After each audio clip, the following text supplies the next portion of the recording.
Eons beyond Earth's reach, where the sun was merely one more star in the soft blackness, Voyager 2 floated in silence on a trajectory few machines would ever go.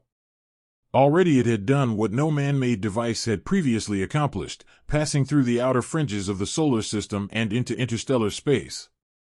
But in the moments just before that last crossing into the great unknown, the spacecraft returned a sequence of pictures that stunned scientists, astronomers, and even casual witnesses. These were not snapshots. These were a farewell by to an indefatigable ambassador for Earth, catching a cosmos that human beings had never really seen. The final images Voyager 2 captured were chilling, not due to what they were anticipated to portray, but due to what they inadvertently displayed. They bore with them the unnerving sense that, in the icy depths of the far-off, something had been observing.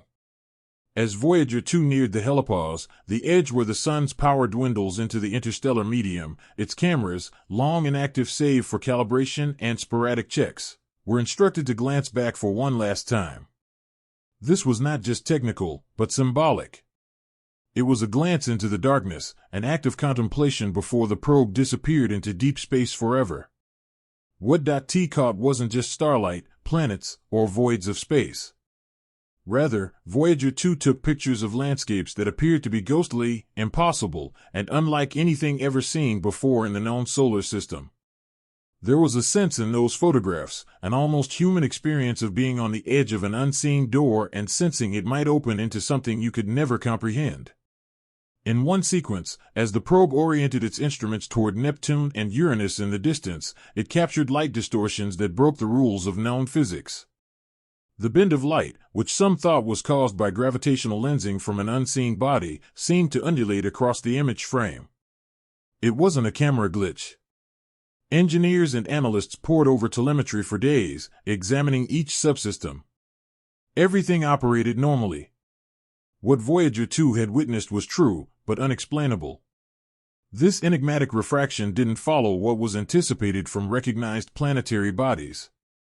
The light curved in abrupt changes, nearly as if a pulse or signal being deflected by an unseen force.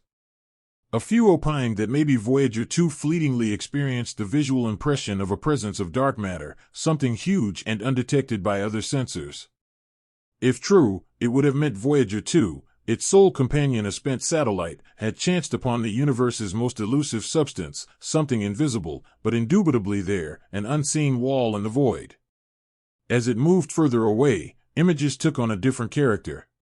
One picture, over several days in exposure, assembled into a single grainy image, appeared to depict a diffuse haze in the darkness. This was no normal starlight.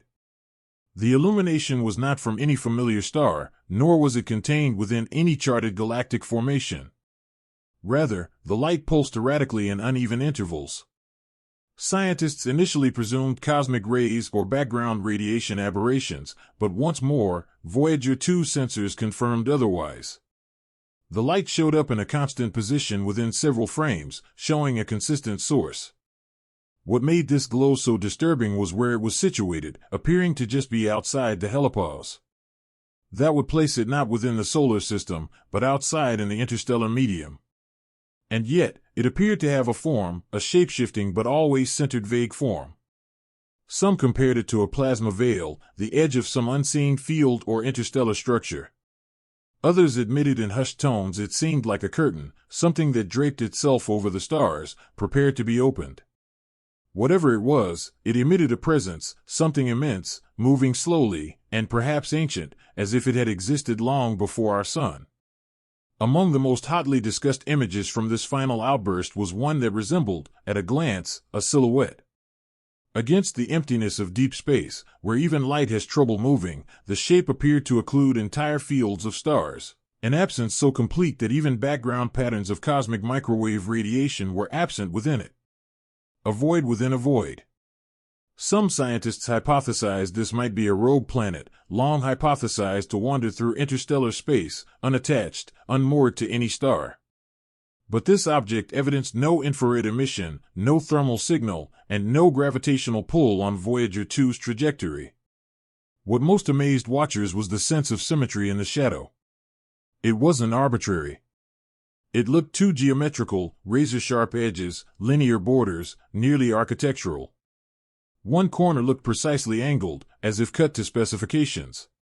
The notion that some artificial, or at least artificially formed, object was floating in interstellar space set debating fires blazing.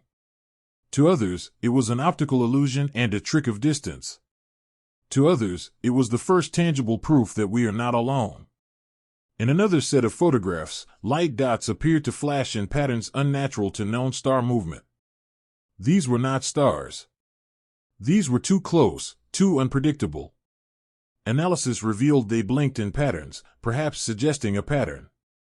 Were they emissions, warnings from an unknown source? Or were they reflections off interstellar particles, suggesting a denser medium than ever thought? No explanation totally accounted for the rhythm, but one disturbing observation was made: the blinking seemed to react. During a span of hours, the pattern changed as if adapting to some invisible pulse. Whether this was accidental or something more intentional is unknown. Voyager 2's photographs also recorded something hauntingly beautiful. As it veered for a moment toward the waning sun, the camera caught the star as a tiny spot, no bigger than any other speck on the sky. Earth was now invisible, swallowed up in solar glare and enormous distance. The sun, which was once the master, now seemed chastened, just one light in the infinite night. The view rang a chord with those who had seen the photos. It wasn't the image that shocked, it was the emotional weight of realizing our actual size in the universe. Humanity, all of our history, all of our noise and confusion, was contained on a dot that was circling a faint pinprick of light, lost in an ocean that does not have a clue we are here. The ship also recorded what has been called plasma wind, bizarre streams of charged particles flowing across space in unusual vectors. These weren't solar wind, nor were they traveling in any trajectory related to the galactic core. They appeared to swirl, twist, and spiral like unseen rivers in the darkness, curving around something hidden. More fascinating yet was the unexpected return of radiation belts believed to have been dispersed at the periphery of the solar system. These belts, after the fashion of Earth's Van Allen belts, were never anticipated so far from home. But Voyager 2's instruments picked up on them, their power fluctuating wildly throughout. Maybe these were the remains of some long-forgotten cosmic occurrence, a collision or outburst that had radiated through space millions of years past, and Voyager 2 was simply now skimming the fringes of its residue.